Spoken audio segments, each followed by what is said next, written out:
Right.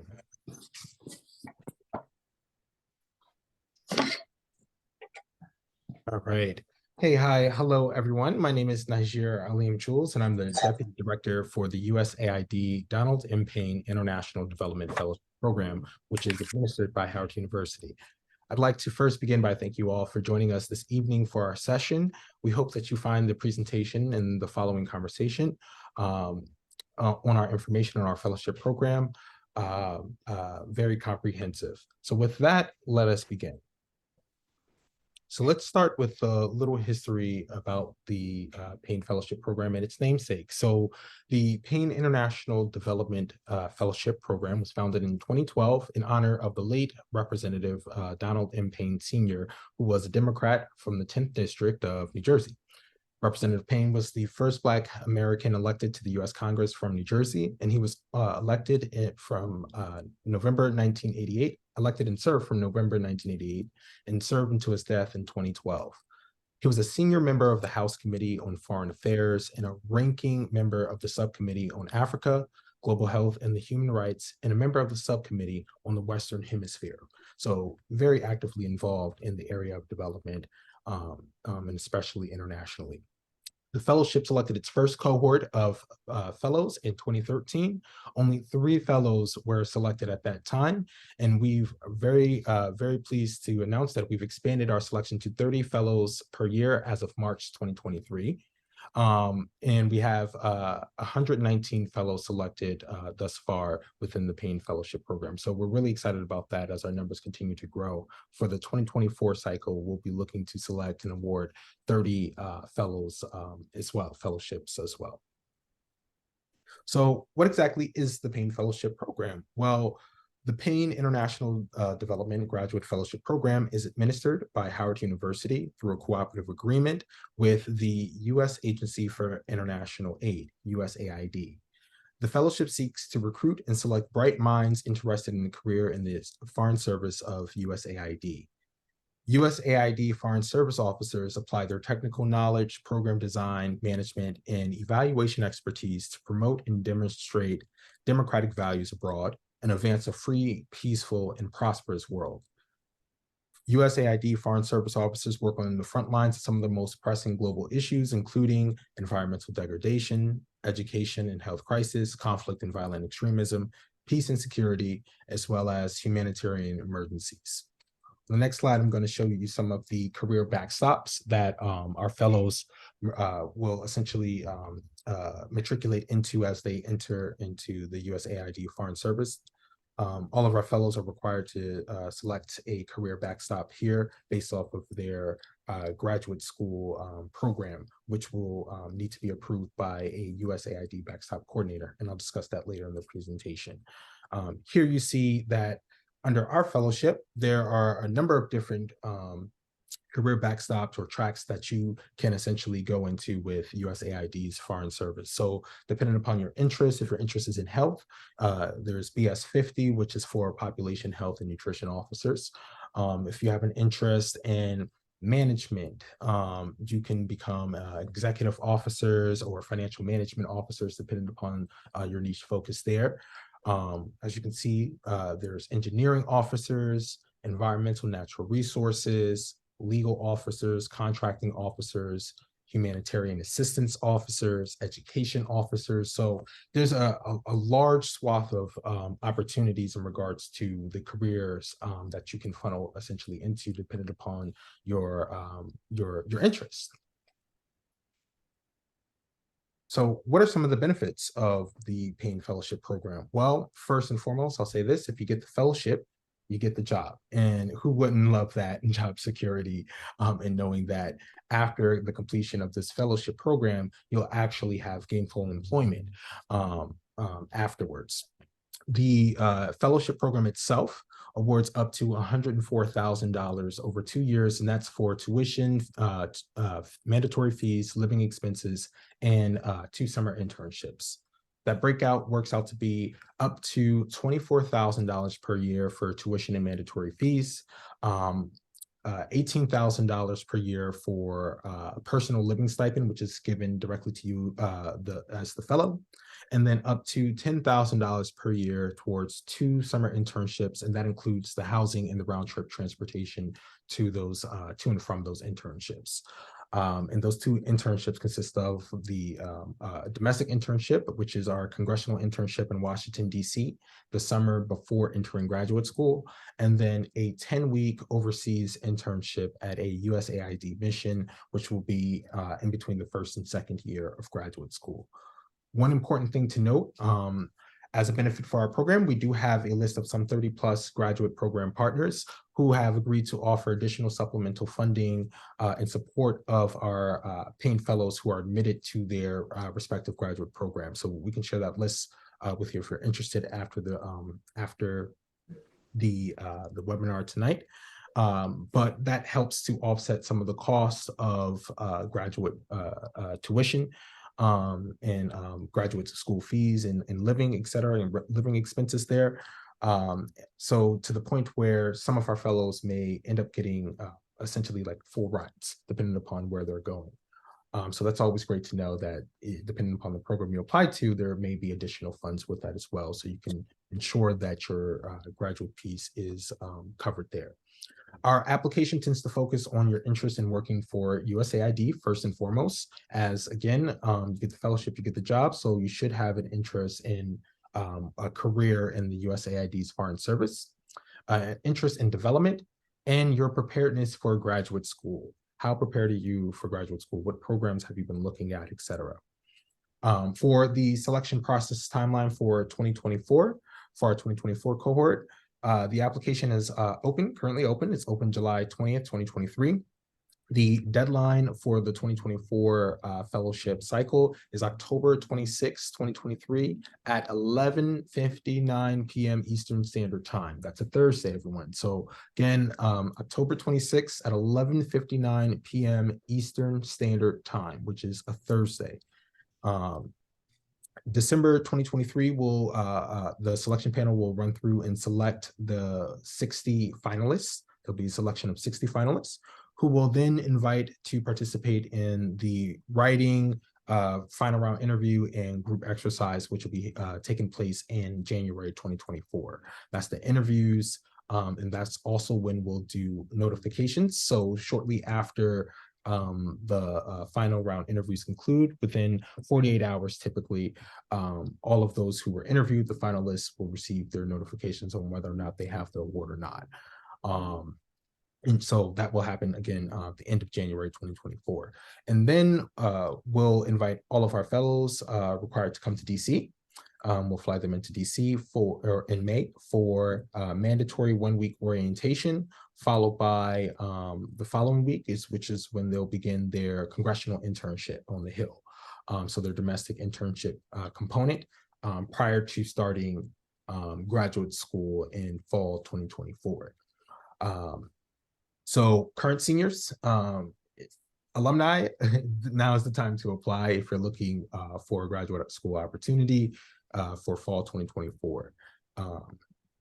And speaking of applying, so let's go over some of the things that you'll need in order to be eligible, right, for the fellowship. So you're making sure that you're putting your best foot forward. First things first, as we are a federally sponsored graduate fellowship program, you must possess U.S. citizenship by the application deadline, which again is October 26 at 11:59 p.m. Eastern Standard Time. All applicants should have a 3.2 cumulative GPA on a 4.0 scale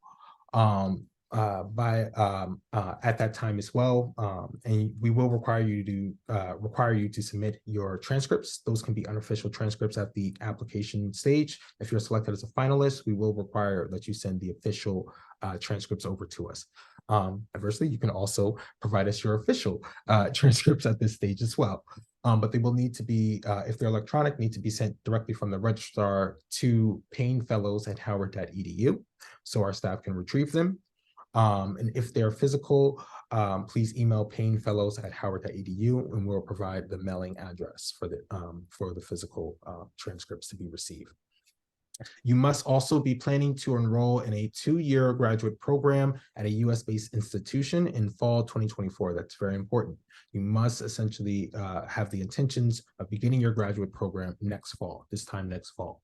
And it should be in an acceptable major, including but not limited to, these are just some examples here, international affairs, humanitarianism, economics, history, political science, public administration, communications, public policy, security, business administration, foreign languages, agriculture, environmental sciences, and urban planning, to name a few. You're also required to have 2 letters of recommendation, 1 letter being from a former professor or faculty member, and another from a community member or professional type of reference there. For those who may be alumni with 1 or several years removed from their undergraduate institutions and year, no worries. We can accept the letters of recommendation from, again, community member there, but also current supervisor or manager, someone who can speak to, again, your interest in USAID, and also your preparedness or your readiness for graduate school via your performance in the workplace, etc. Updated resume is welcome in the application as well, so we can see your work history for those of you who may have extensive work history or even early work history there. Official transcripts, again, from all colleges and universities attended. We invite, again, the 3.2 GPA must be from the home institution, meaning the place where you receive the undergraduate degree. If your GPA is below the 3.2 at the home institution, that is when our staff will take into consideration the other transcripts provided to do a cumulative there. Please note that the other transcripts provided, those credit hours should not or cannot have been transferred over into your home institution, if that makes sense. So if they're already transferred into the home institution and they're counted for credit or part of your credit hours towards your degree, or including and especially if there's a GPA consideration included in with that transfer, we will have to go with what the cumulative GPA is listed on from the home institution. If you have any questions regarding transcripts or your GPA, please email us directly at paynefellows@howard.edu, and our staff can assist you with any specific questions that you may have. Outside of that, places and institutions where you've taken 6 or more credit hours, again, we welcome all of those transcripts there for consideration. Also, graduate students who have, students who have completed, not students, individuals who have already completed a master's degree program are invited to apply as well. You must be sure that you cannot be a matriculating graduate student, meaning that you can't be in your current program and looking to apply the fellowship towards your current program. You must already have that degree there. And you must be looking to get a second master's degree, again, in an area of relevance to the USAID's current service at a US-based institution. And that will be a full-time program there. I see we have a hand raised from Truth. Yes, hey, how you doing? Hey, how are you? I'm doing pretty good. I was just curious about like Howard programs. Do you know when those programs start to open up, like the time frame? Because I've been looking and I haven't The really seen any. graduate programs Yeah, for like to application. apply to. Yeah, I can't speak to the individual academic programs on Howard's campus, unfortunately. What I can do is if you could send me an email, Truth, and I'll drop my my email address in the chat for all on the call, and I can find out for you.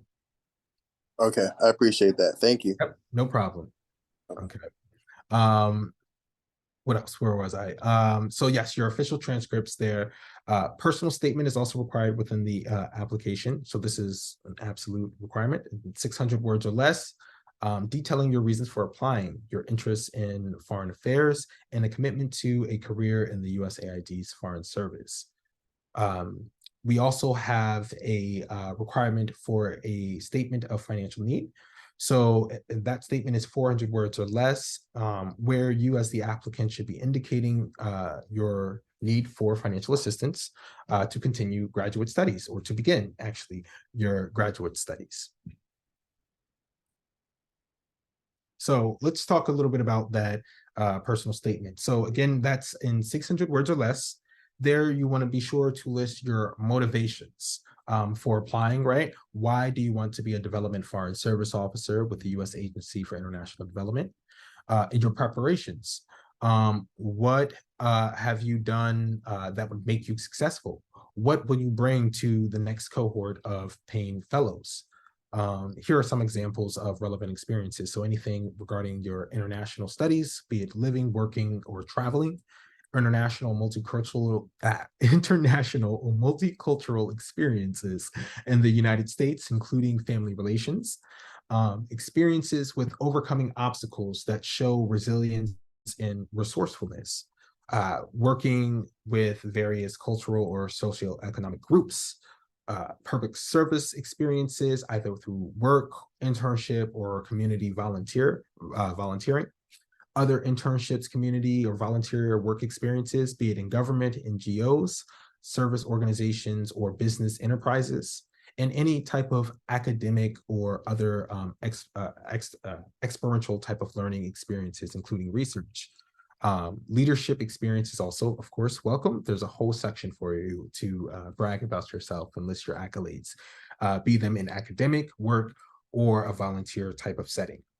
So there are some things for you to consider in listing in your personal statement. Again, you want to focus on the motivations and your preparations, highlighting what you've done that'll make you successful, why you're interested in a career in USAID's Foreign Service, and essentially what you will bring to the next cohort of Payne Fellows. So let's talk a little bit about the financial statement. Here you have less space. You have 400 words or less, right? One thing to note regarding the application process is that we do require submission of the FAFSA student aid report, and we're accepting it for the 2022-2023 year, and it should also be opening up soon for 2023-2024. So we'll accept the student aid reports from those years, and you'll have to, that's a required section of the application, as this program is a need-based type of program. You'll have to upload that information there, report that information, and then you'll also have to complete the 400-word financial statement there. In that financial statement, you really want to be short and concise, and you really want to convey what the numbers that you've uploaded cannot tell. So discuss relevant issues that are not obvious from the numbers, again, conveying something that the numbers cannot tell. Be that decisions other than loans to ease the cost of undergraduate studies, i.e. the choice of school, if you went to started at community college first, then transferred to another institution, or if you went to a state school to save on costs, working during school, federal work study, etc., and any other scholarship to be the merit or otherwise that you had to have in order to subsidize or supplement the cost of your undergraduate degree program. Be sure to provide background. You can provide background and context on the family or your socioeconomic status and challenges. You want to be sure to communicate issues that explain why, again, conveying why the numbers don't essentially match up to the needs, right? Explain why the reported income on the FAFSA, the student aid report, is not representative of your current situation. Changes in your income, your job status since the tax year's cost, the unavailability of funding for graduate school, independence from family. These are just some examples there that you might want to consider if they apply to you and your situation. And also graduate school related issues, the estimated costs, working or not working, and the lack of family support. If your family may have supported you in undergrad, but they may not transfer that piece over to and provide that same type of support in graduate school, as so many tend to not do. With that, I'll pause for a second. I see I have a question, Jocelyn. Yeah, thank you. I just wanted to clarify, so for the student aid report, it's okay to have the 2022 to 2023, but also maybe the 2023 to 2024, or is there a preference? Yeah, there's no preference there. So just because the 2023-2024 is soon to open up, when we understand that some individuals may not be in school currently, so they might not have done the 2022-2023 and already have that student aid report, they can complete that one that be opening up as well and provide that. What I will say, so again, there's no preference over one over the other. What is the preference is that we must have a student aid report from either of those session years, if that makes sense. Please do not wait to do that if you haven't already done the FAFSA for that piece to generate, because it does take about a week turnaround time typically for the processing of the student aid report. And if you wait till the last minute or the week before or the week of the application deadline, again, our deadline is October 26th, 11:59 p.m. on Eastern Standard, which is a Thursday. So it may not come in time for that piece. And we will need complete applications by the application deadline in order to start the review to see who will be sent up to panel for the considerations for final considerations for the finalist selections. Great, thank you. Yep, you're very, very welcome. Do you have any other questions regarding the personal statement or the statement of financial need? Or the FAFSA or anything? Oh yeah, I did have an additional question. So I've been out of school since 2018. And I always knew that grad school was something I wanted to do, and my parents wouldn't help out here. So I do have some savings. Do we include that here in the financial statement?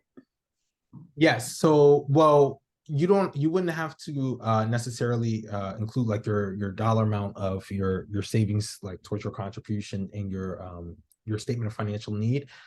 Where it will translate 100% of the time will be through the completion of the FAFSA and that poll there, because they're the in their the FAFSA questions, and especially if you're going to port over information from what is it, the IRS to complete, a vast chunk of that information there.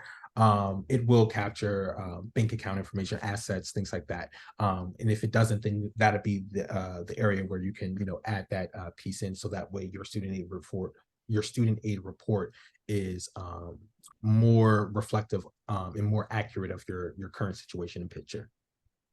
Got it. Thank you. Yep. So, okay.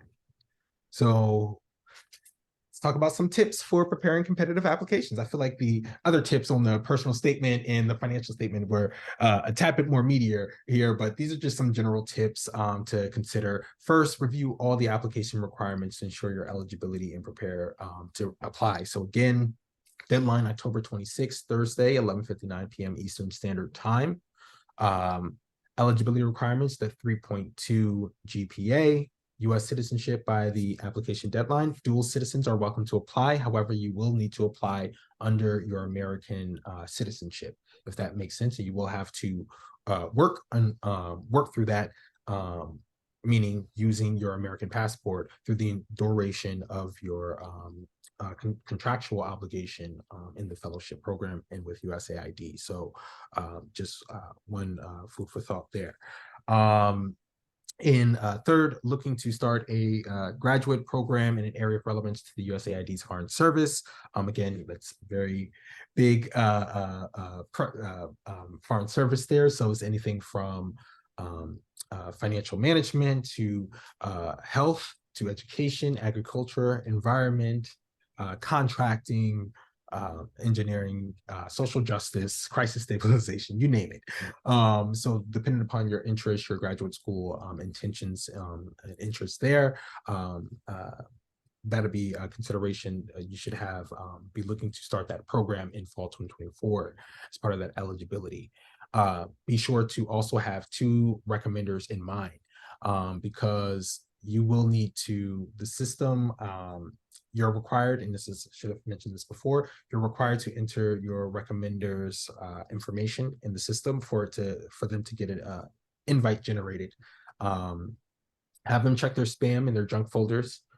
Please, if they notify you that they haven't received anything, if after you reinitiate the request to them and they still notify you that they have not received anything, please have them email paynefellows@howard.edu. We will give them the ranking form, which they can also find on our website, for them to complete and return with their Word document or PDF of their official letter of recommendation for us to upload to your application.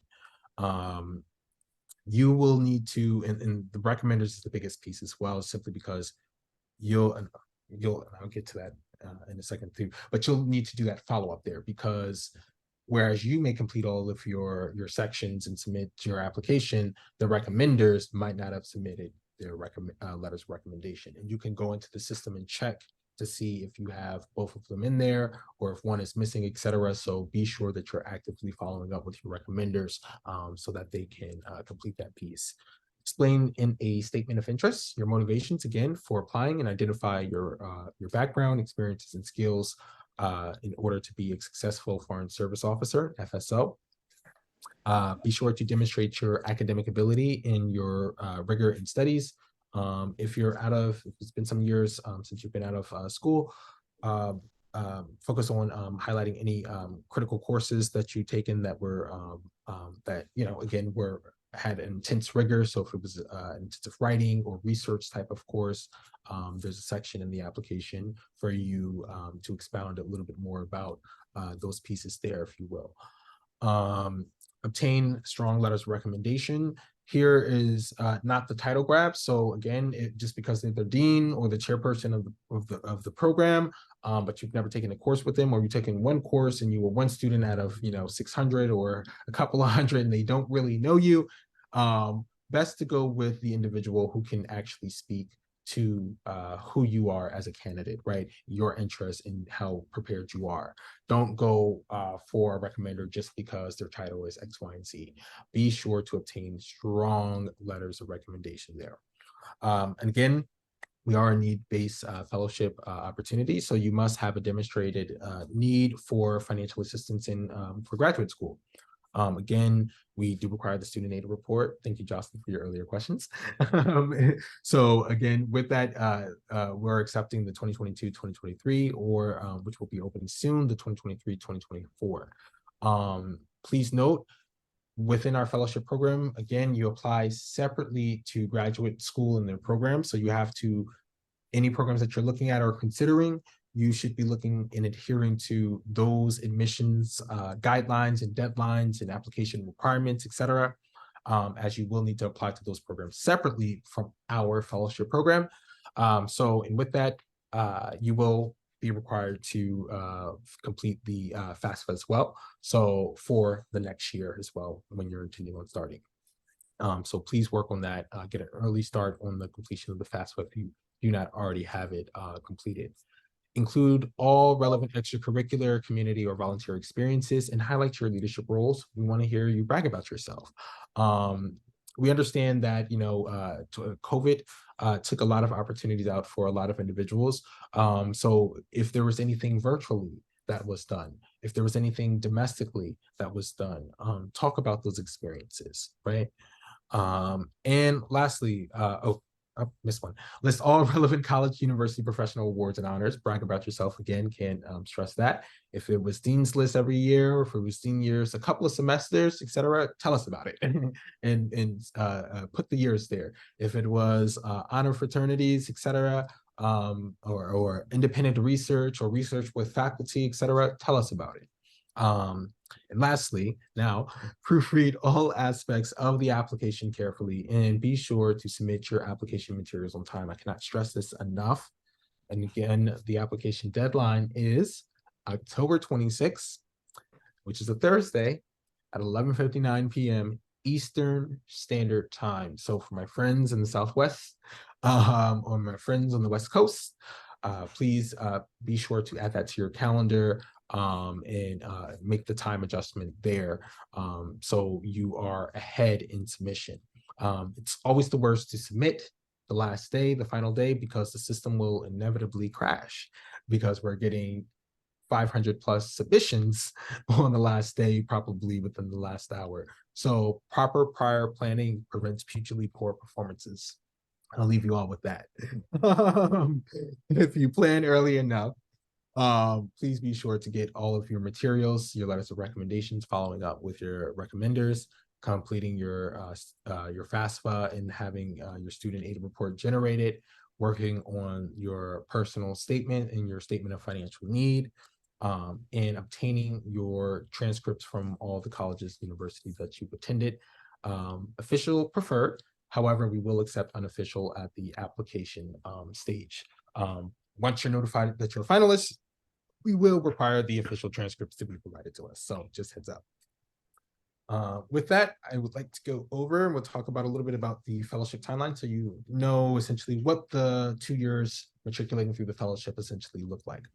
So for the 2024 cohort, our fellows again come in May 2024 to Howard University. We fly them into DC, and it's covered by us, or some of them may drive, which is mileage is reimbursed by us, depending upon where you are. Payne Fellows attend 1 week orientation at Howard University, and then they do a 9-week DC congressional internship on the Hill. So altogether 10 weeks there. So for our current seniors, those graduating in May, we'll release the dates to all the fellows in advance, so you'll know typically when it is. And it's usually the last week in May, or the second to last week in May is typically when the orientation starts, which tends to be after bulk of the graduation ceremonies. And then the internships begin usually the first week of June there. Then August 2024 to May 2025, our fellows enter their first year of graduate studies. So after you're notified of your fellowship award and we do our fellowship onboarding, all of the Payne Fellows will have their graduate programs confirmed via our counterparts at USAID, or USAID backstop coordinators. They will need to confirm your graduate programs to ensure that it aligns with the competencies required for one of the USAID backstop career tracks that you're looking to enter. In some cases, they may say that, hey, you know, this graduate program is, you know, so great, it may qualify you for, you know, public health, it may qualify you for these examples, public health, agriculture, or environmental. It's a crazy cross there. Probably just environmental and agriculture, but you get the drift. This program may qualify you for multiple essentially backstops. This backstop, or this backstop. Or they may say this program qualifies you for this backstop of interest, humanitarianism, or, you know, et cetera. Or if it's a business, you know, financial or XO, or et cetera, depending upon what it is. So they will be the ones to confirm, and essentially once you get confirmed there, they'll let you know that you're all in the clear, that our fellowship program can march forward with supporting you through the graduate school, through the funding, the support, et cetera.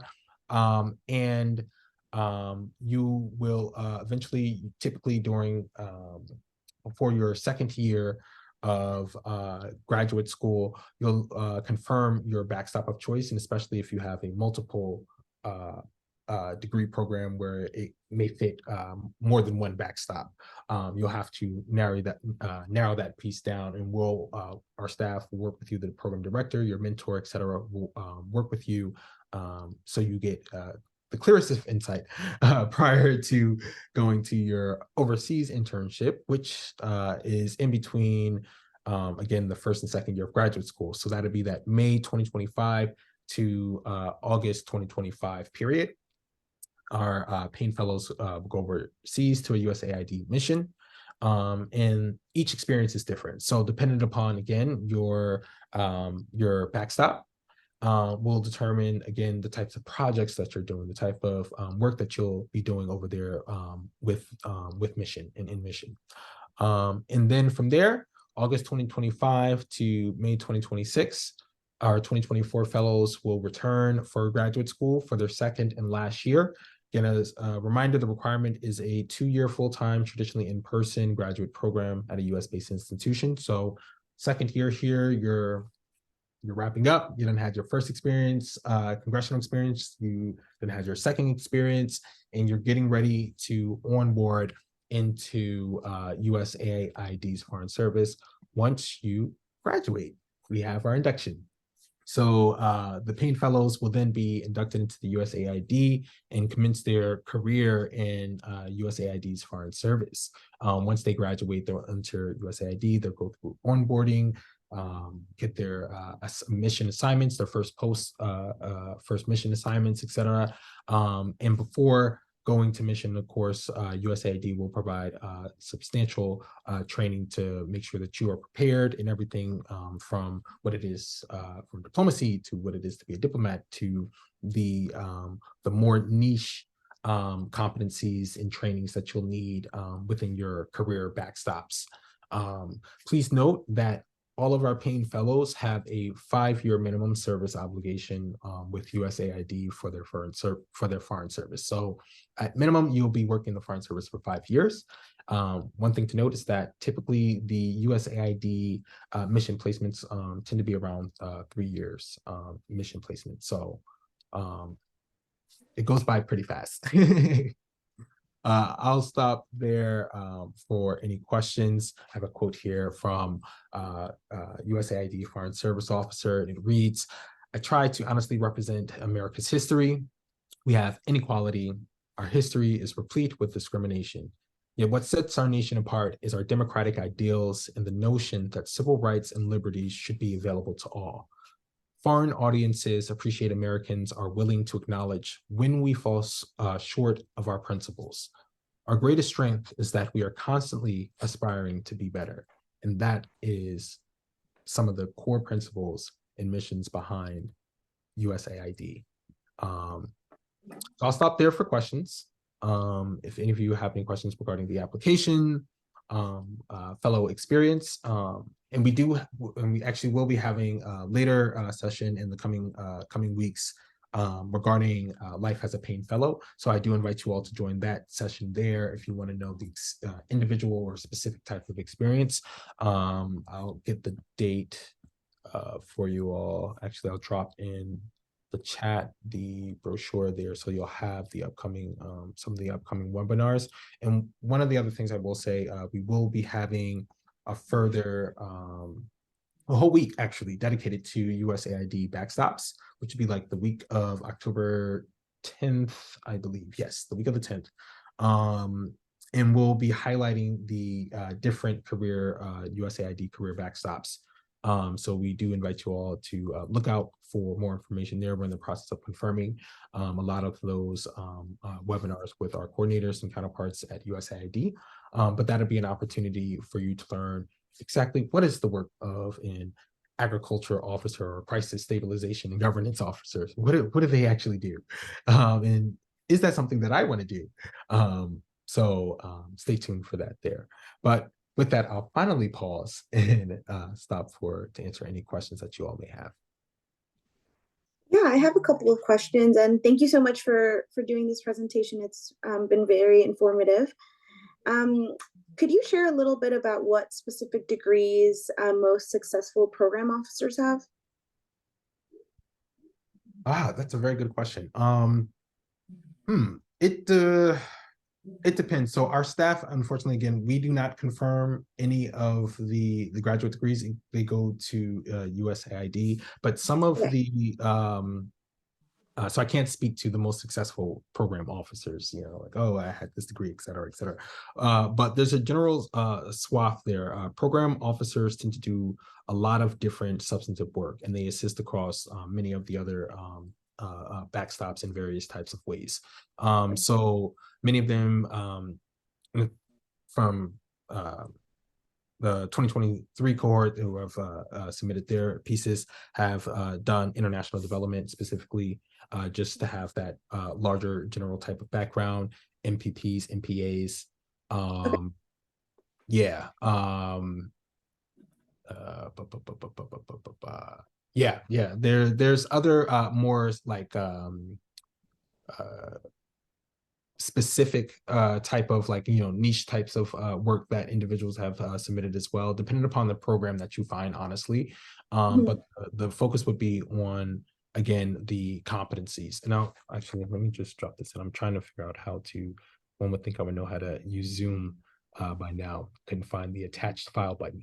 I'll share the link for the backstops webpage, so you can go there, you can read the different backstops, and you can get some additional information, so you can try to figure out, okay, which type of program, or if you're already eyeing some programs at some various graduate schools, if they're possibly applicable. And if you're curious about them, please feel free to email us directly, Payne Fellows at Howard, with like, hey, I'm considering this program, like, what is this, would this fit? And we can get that over to our counterparts, just as a tentative, just to feel it, just to see there. Yeah, sounds great. Thank you. Yeah, no problem. And could you talk a little bit about how fellows are placed for the summer internships? I know you mentioned it would be informed by our backstop to some degree, but is there also for like congressional internships, is it based on like where we're from or policy interests? Yes, so we use a combination of all of that. So congressional internships are extremely competitive, just in general. Yeah. So we actually have a dedicated congressional program manager who handles all of the Payne Fellows congressional placements. So she works on networking on the Hill pretty much all year long, drumming up support for our fellowship and our fellows, and the new prospective fellows. During the fellow onboarding process, we collect information from all of the fellows regarding, your state. Have you ever interned on the Hill before? If so, which offices? I'm sorry. If so, which offices? If you have any other any state ties that you may have. So, like, let's say if your family, you have a part of your family that lives in New Jersey, but you're a Texan, but you also, you have state ties to New Jersey, et cetera, there. We also collect information regarding like your if you wish to share political affiliations, things like that. So that way we can, use all of this information, and we provide this to our congressional program manager, who does her best in matching up our fellows with different congressional offices. We also have to, again, it's up to the congressional offices on whether or not they're going to take an individual fellow for placement. So with that, we do provide them with your resumes, cover letter. We work with our fellows on completing interest pieces, so that we can apply for those respective positions and be interviewed for said placement. Many of our fellows have been placed not just in their home state or home representative, et cetera, but in the Committee of Foreign Affairs. They've been placed in very, very be it congressional offices or committees, essentially. Okay. So it really depends upon your interest there, but we do give you that place to enter your preferences in the onboarding piece for the congressional internships, because we have such a short turnaround time there, actually. So again, if you think about it, we do the selection of fellows in January, and orientation is in May, and then after that 1 week orientation, you are technically, you begin your congressional internship. So the onboarding period, that February-March period, is a very tight and quick turnaround for us and our staff with getting you all, excuse me, all onboarded and making sure we have your preferences, your resumes, cover letters, etc., to a point, so we can place you all and get you guys, get you all settled for your internship experience. Ultimately, no worries, fingers crossed there, because every year we've always been successful placing all of our fellows, and we look to continue to be successful in placing all of our fellows for their congressional internship. It's not a something we put on our fellows, i.e., like it's not something that we, oh, you have to get your own internship, X, Y, and Z. Right. All Payne fellows will have a congressional internship for that summer, guaranteed. And regarding the overseas, the mission, the 10-week overseas internship. So we do collect especially after your summer experiences, you work on your resumes, you work on your cover letters, and we'll collect your preferences. And with that, we'll send them to our counterparts at USAID, who will then do the placements for your overseas missions there. So they'll match you with mission placements, and those matchings and things there are really based upon, again, your career backstop and the availability of mission to accommodate, right? So just because you have a preference to be in, let's say, I don't know, the mission in South Africa as an education officer, but if the mission in South Africa cannot accommodate you, because mission secures our fellows lodging, so you will be housed as a diplomat. They provide that supervisor for you and everything, including to make sure that your 10-week overseas experience is substantive and educational and informative. But if mission cannot accommodate you, just because you listed it as a preference doesn't necessarily mean that you're going to get that piece there. So the goal with the overseas placements is to place you, one, all fellows will be placed at a safe and secure location. But first and foremost, we cannot send interns to any areas that that are dangerous or high risk, etc. So they have to be vetted first. And two, they have to be able to accommodate you in not just lodging, but also in the substantive nature regarding the experience, right? Max out the projects that you're doing. So yes, our fellows will be placed directly by aid there. Awesome, thank you. You're very welcome. Yeah, and for me, one of the exciting parts of the fellowship is receiving mentorship and a mentor assigned to me. How is that done? Is it based on backstop, or is it based on like region and interest? How does that work out? Oh yeah, so the mentor is based on, again, a culmination of things. In the onboarding process, again, there'll be another form that will send all of our fellows to collect a breadth of information regarding your interests, be them in sex, gender of a mentor, backstop, if they're single, if they're married with children, if they're like, we'll collect all of your essential preferences in your mind. What makes a perfect mentor for you, or what would you prefer? Like, who would you prefer to be? What type of individual you'd like to be mentored by? Because we understand that we don't want to just match you right with anybody. We do want to take into some consideration, again, preferences, right? To a point to where we can include your preferences and have you a part of this experience. We want to make sure that we're including you in that choice. There, we're being considerate and intentional regarding the matching and the placement. So we'll collect all that information, and then our senior advisor, who is a retired senior USAID official, Gary Juice, he heads the helm of the mentor matching and placements, and he works very closely in coordinating with our counterparts and colleagues at USAID, because the mentors are USAID Foreign Service Officers. So we want to make sure that we have accurate information or an accurate database, to pull from, and interested individuals who are saying, hey, I want to be a mentor for a Payne Fellow, et cetera. Signing up to agree to that piece there. So Gary works with our counterparts there, and will work with you as the individual fellow to work on mentor matching and placement there in the pairing. Amazing. Okay, thanks. And that's on the and that's on the fellowship side. When you transition into USAID, I do know that they are working on a program for again additional support in Oh, nice. pairings of mentors with new Cool. Payne Fellows as well. Yeah. Hey, Nah, I just had Hey. a quick question. Hold on, let me turn my camera on. So yeah, again, thank you for the presentation. I think you did a really good job.